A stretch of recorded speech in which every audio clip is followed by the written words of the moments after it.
Belajar untuk dapat ilmu, kerja untuk jana pendapatan.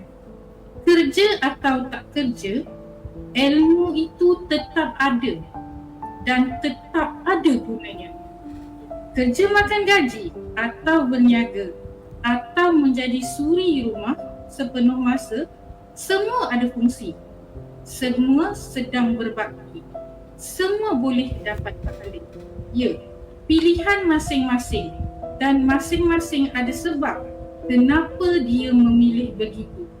Kita tak tahu, kita tak perlu menghakimi sesiapa. Bahkan kita juga tak perlu menghakimi hidup kita sendiri. Disitulah noktah kepada segala pertikaian. Berhenti membandingkan hidup kita dengan hidup orang lain. Nikmati sahaja hidup kita tanpa rasa orang itu lebih bertuah, orang itu lebih malang. Masing-masing ada laluan hidup yang Allah dah tetapkan. Yang penting, setiap daripada kita perlu berusaha untuk pastikan dirinya ada fungsi tersendiri dalam dunia ini.